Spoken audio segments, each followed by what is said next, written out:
মাটির ৩০০ ফুট নিচে অন্ধকার সুড়ঙ্গের ভেতর সারি সারি দাঁড়িয়ে আছে ব্যালিস্টিক মিসাইল, 18টি ভূগর্ভস্থ বাংকার, প্রায় 1000 ক্ষেপণাস্ত্র। আর এই অস্ত্র ভাণ্ডারের দিকে তাকিয়ে এখন ঘুম হারাম হয়েছে পেন্টাগনের। আমেরিকা ভেবেছিল ইরানকে শেষ করে দিয়েছে, ইসরায়েলের সঙ্গে মিলে একের পর এক হামলা চালিয়েছে, 69টি বাংকারের প্রবেশপথ গুড়িয়ে দিয়েছে। কিন্তু তেহরান শুধু মাথা নোয়ায়নি, ঘুরে দাঁড়িয়েছে। যুদ্ধবিরতির মাঝেই 50টি প্রবেশপথ মেরামত করে ফেলেছে ইরানের সামরিক প্রকৌশলীরা। এখন সেই বাংকারগুলো আবার পূর্ণ শক্তিতে সচল। এটাই ইরানের আসল চেহারা। এটাই সেই জাতি যে হাজার বছর ধরে সাম্রাজ্যের পর সাম্রাজ্যের আঘাত সহ্য করেছে, কিন্তু কখনো মাথা নত করেনি। মধ্যপ্রাচ্যে যুক্তরাষ্ট্র দীর্ঘদিন ধরে তার সামরিক উপস্থিতি দিয়ে অঞ্চলটিকে নিজের নিয়ন্ত্রণে রেখেছে। বাহরাইনে পঞ্চম নৌবহর, কুয়েতে বিমান ঘাঁটি, কাতারে বিশাল বিমান ঘাঁটি। এই পুরো নেটওয়ার্কটাই হলো পারস্য উপসাগরে মার্কিন আধিপত্যের মেরুদণ্ড। আর এই মেরুদণ্ড ভাঙতেই দশকের পর দশক ধরে নিজেদের প্রস্তুত করে এসেছে ইরান। তারা জানতো সরাসরি যুদ্ধে আমেরিকার সঙ্গে পেরে ওঠা সম্ভব নয়, তাই বেছে নিয়েছে ভিন্ন কৌশল, ভূগর্ভস্থ দুর্গ, ছড়িয়ে ছিটিয়ে থাকা অস্ত্র ভাণ্ডার এবং এমন এক প্রতিরক্ষা ব্যবস্থা যেটাকে উপরে থেকে ধ্বংস করা প্রায় অসম্ভব। 18টি বাংকার, 1000 মিসাইল। এই শক্তি এলো কোথা থেকে? ইরানের ভূগর্ভস্থ মিসাইল বাংকারগুলো পূর্ণাঙ্গ সামরিক শহর, মাটির গভীরে তাপমাত্রা নিয়ন্ত্রিত সুড়ঙ্গ, মিসাইল রক্ষণাবেক্ষণের কারখানা এবং স্বয়ংসম্পূর্ণ কমান্ড সেন্টার। এই বাংকার নেটওয়ার্ক তৈরিতে ইরান কাজ করেছে গত 3 দশক ধরে। ইরান ইরাক যুদ্ধের পর থেকেই তেহরান বুঝে গিয়েছিল টিকে থাকতে হলে মাটির নিচে যেতে হবে। তখন থেকে শুরু হয়েছে এই দীর্ঘ প্রস্তুতি। আর মিসাইলগুলো ইরান কখনো বিদেশের উপর নির্ভরশীল ছিল না। নিষেধাজ্ঞার চাপের মাঝেও দেশের ভেতরে গড়ে তুলেছে নিজস্ব প্রতিরক্ষা শিল্প। শাহাব, খোররামশার, ফাত্তা একের পর এক ব্যালিস্টিক মিসাইল তৈরি করেছে ইরানি বিজ্ঞানী ও প্রকৌশলীরা। বিশ্ব যখন ইরানকে অর্থনৈতিকভাবে চেপে ধরেছে, তখনও থামেনি তেহরানের এই গোপন যুদ্ধ প্রস্তুতি।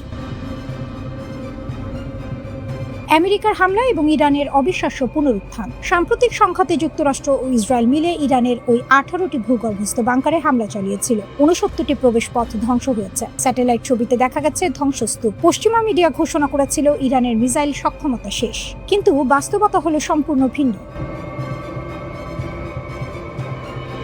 যুদ্ধবিরতির মাঝেই ইরানের সামরিক প্রকৌশলীরা রাত দিন কাজ করে 50টি প্রবেশপথ মেরামত করে ফেলেছে। এই মেরামতের গতি দেখে হতবাক হয়ে গেছেন পশ্চিমা সামরিক বিশ্লেষকরাও। কারণ এটা শুধু নির্মাণ কাজ নয়, এর পেছনে আছে দশকের প্রস্তুতি, বিকল্প পরিকল্পনা এবং এক অদম্য মানসিকতা। ইরান জানতো হামলা হবে, তাই আগে থেকেই তৈরি রেখেছিল মেরামতের পরিকল্পনা, যেন দাবার ছকে একটি চাল হারিয়ে গেলে পরের চালটা আগে থেকেই ঠিক করা আছে।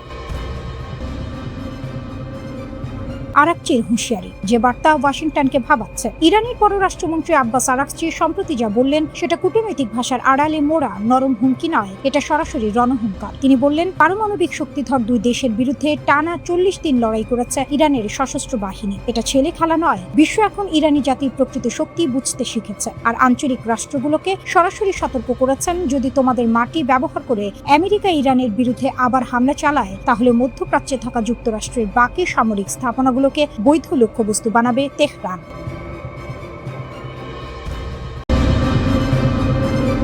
আবারও যুক্তরাষ্ট্রের অশনি সংকেত। যুক্তরাষ্ট্র ও ইরানের চলমান সংঘাতে হঠাৎ করেই নাটকীয় মোড়।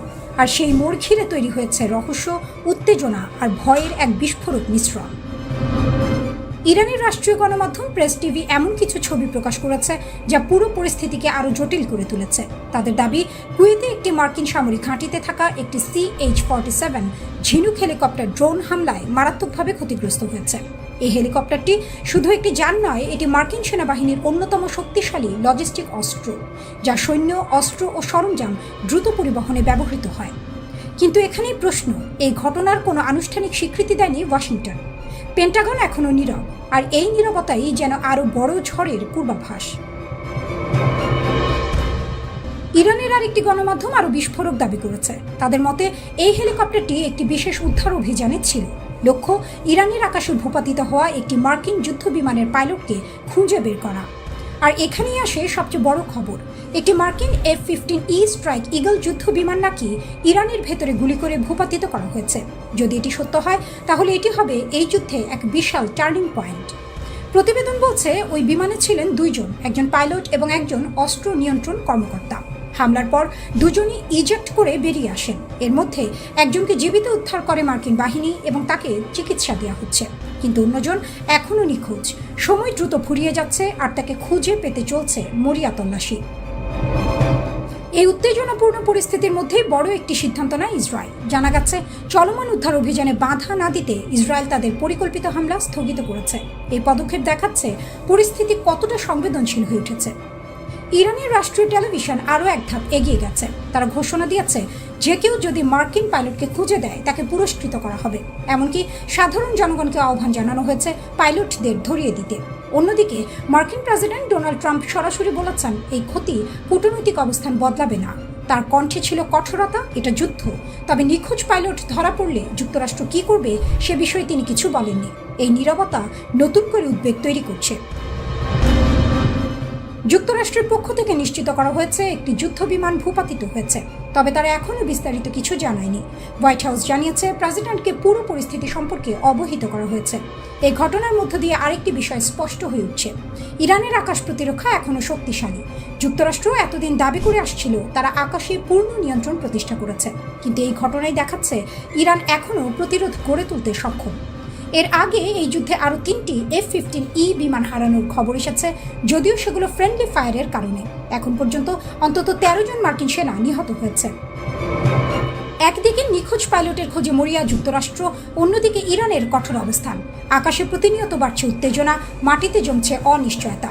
এই যুদ্ধ এখন আর শুধু অস্ত্রের লড়াই নয়, এটি সম্মান, ক্ষমতা আর টিকে থাকার এক ভয়ঙ্কর পরীক্ষা।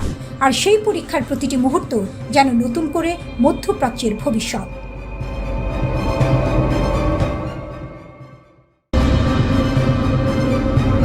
যুদ্ধের মঞ্চে যেন হঠাৎ করে বদলে যাচ্ছে সব হিসাব। এক পশ্চিমা থিঙ্ক ট্যাঙ্কের সতর্কবার্তা এখন ছড়িয়ে দিচ্ছে নতুন আতঙ্ক। ইরান নাকি এই যুদ্ধের মোড় ঘুরিয়ে দেওয়ার মতো এক নির্ণায়ক সুবিধা পেতে পারে, আর সেটি হয়তো আর কেবল সময়ের অপেক্ষা। প্রথম 16 দিনই যুদ্ধ যেন দেখিয়েছে তার নির্মম মুখ। যুক্তরাষ্ট্র ও ইসরায়েল মিলে প্রায় $26 বিলিয়ন প্রতিরক্ষা অস্ত্র ব্যবহার করেছে এক অবিশ্বাস্য গতিতে। আকাশের প্রতিটি প্রতিরোধ মানে আরেকটি ক্ষয়, আর সেই ক্ষয় এখন গিয়ে ঠেকেছে এক ভয়ঙ্কর সীমায়। শোনা যাচ্ছে ইন্টারসেপ্টর মজুদ দ্রুত ফুরিয়ে আসছে। এই যুদ্ধ শুধু গোলাবারুদের নয়, এটি এখন কে দ্রুত রিলোড করতে পারে তার যুদ্ধ। আর ঠিক সেখানে ইরান যেন খেলছে সবচেয়ে বড় চাপ।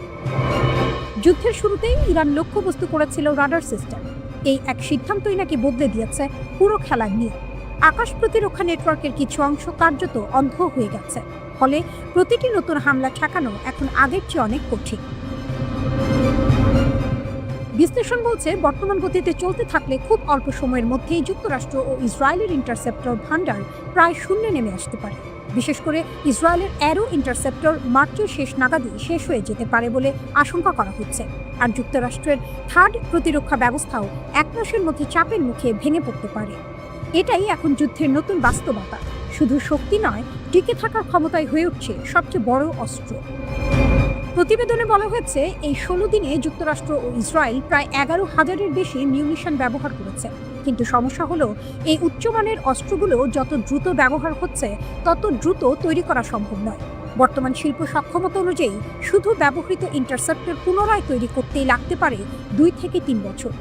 এদিকে ইরান থেমে নেই। তারা ইতোমধ্যে 80টির বেশি ধাপে হামলা চালিয়েছে, যার নাম দিয়েছে ট্রু প্রমিস 4। 27 ও 28 মার্চ রাতেও নতুন হামলার ঢেউ আঘাত হেনেছে। তেল আবিব এলাকায় একটি হামলায় একজন নিহত হয়েছেন, আহত হয়েছেন আরও কয়েকজন। শহরের বিভিন্ন জায়গায় ক্ষেপণাস্ত্রের ধ্বংসাবশেষ পড়ে আতঙ্ক ছড়িয়েছে।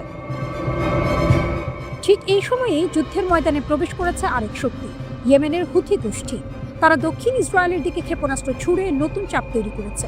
যদিও ইসরায়েল দাবি করেছে তারা সেই হামলা প্রতিহত করতে পেরেছে, কিন্তু বার্তাটি স্পষ্ট, যুদ্ধ এখন আর একক ফ্রন্টে সীমাবদ্ধ নেই। হুথিরা হুঁশিয়ারি দিয়েছে, যদি যুদ্ধ আরও বিস্তৃত হয় তারা আরও বড় আকারে হস্তক্ষেপ করবে। তাদের ভাষায় এটি প্রতিরোধের ফ্রন্টের সম্মিলিত লড়াই। বাস্তবের ময়দানে ছবিটা যেন আরও জটিল। একদিকে ক্ষয়িষ্ণু প্রতিরক্ষা মজুদ, অন্যদিকে ক্রমবর্ধমান আক্রমণের চাপ। এই সংঘাত এখন শুধু অস্ত্রের নয়, এটি ধৈর্য, অর্থনীতি এবং উৎপাদন শক্তির যুদ্ধ।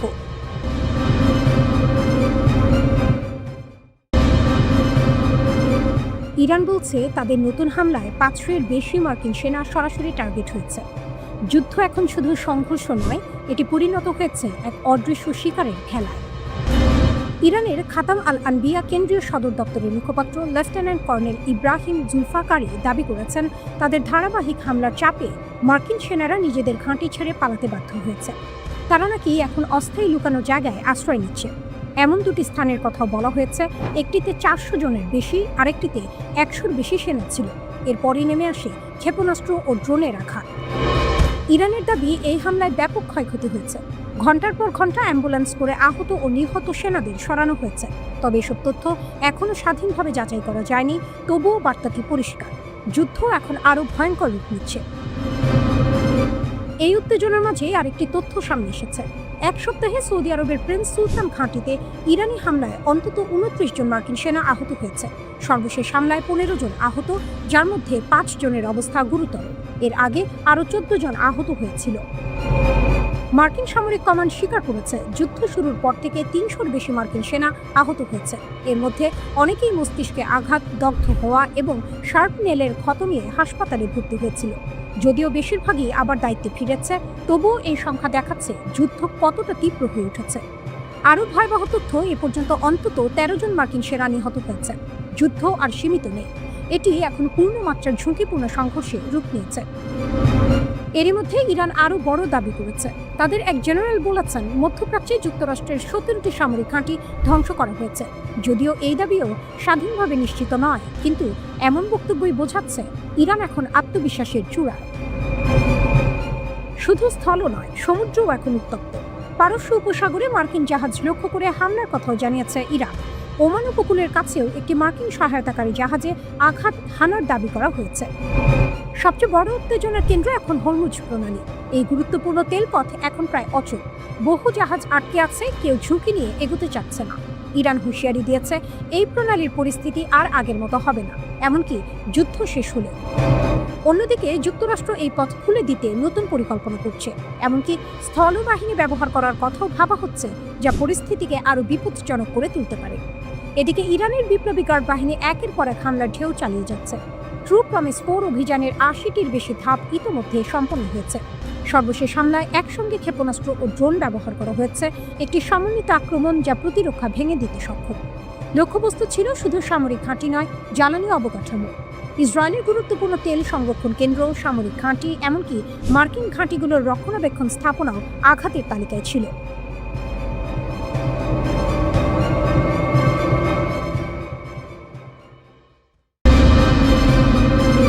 একযোগে ইরান হিজবুল্লাহর হামলা। ইসরায়েলের 100 শহরে বেজে উঠল সাইরেন। ইরান ও হিজবুল্লাহ একই যোগে ইসরায়েলে হামলা চালিয়েছে। এ সময় ইসরায়েলের 100-টিরও বেশি শহরে সতর্ক সংকেত বেজে ওঠে। ইসরায়েলি সংবাদ মাধ্যমগুলো জানায়, লেবানন থেকে হিজবুল্লাহর রকেট হামলা চালানোর সময় ইরান থেকেও ক্ষেপণাস্ত্র ছোড়া হয়। ফলে একসঙ্গে ইসরায়েলের 100-টিরও বেশি শহরে সতর্ক সংকেত বেজে ওঠে। ইরানের পক্ষ থেকে চালানো ক্ষেপণাস্ত্র বা ড্রোন হামলার জেরে মধ্য ইসরায়েলের একটি বিশাল শিল্পাঞ্চলে ভয়াবহ অগ্নিকাণ্ডের ঘটনা ঘটেছে। 29 মার্চ ইসরায়েলের নিয়ত হোভাভ শিল্প কমপ্লেক্সে কোনো একটি অস্ত্রের ধ্বংসাবশেষ বা ইন্টারসেপ্টরের আঘাতে এই আগুনের সূত্রপাত হয়। নিয়ত হোভাভ কমপ্লেক্সটি মূলত 300-টিরও বেশি বিভিন্ন কোম্পানির কারখানার সমন্বয়ে গঠিত, যেখান থেকে ঘটনার পর ঘন কালো ধোঁয়ার কুণ্ডলী আকাশ ছেয়ে যেতে দেখা গেছে। ইরান থেকে আসা হামলার সতর্কতায় দেশ জুড়ে সাইরেন বাজার মাঝে এই বিপর্যয়ের খবর পাওয়া গেল। ইসরায়েলের ফায়ার অ্যান্ড রেস্কিউ সার্ভিস জানিয়েছে, তারা বর্তমানে আগুন নিয়ন্ত্রণে আনার পাশাপাশি সম্ভাব্য বড় ধরনের বিস্ফোরণ বা রাসায়নিক লিকেজ প্রতিরোধের আপ্রাণ চেষ্টা চালিয়ে যাচ্ছে। ওই এলাকায় প্রচুর পরিমাণে বিপজ্জনক ও দাহ্য পদার্থ থাকায় সাধারণ মানুষকে ঘটনাস্থলের ধারে কাছে না যাওয়ার জন্য কঠোর হুঁশিয়ারি দেওয়া হয়েছে। এছাড়া আশেপাশের বাসিন্দাদের ঘরের জানালা, ভেন্টিলেটর বন্ধ রেখে ভেতরে অবস্থান করার এবং নিরাপত্তা বাহিনীর নির্দেশনা মেনে চলার নির্দেশ দেওয়া হয়েছে। ওদিকে ইরানের হামলায় কুয়েতের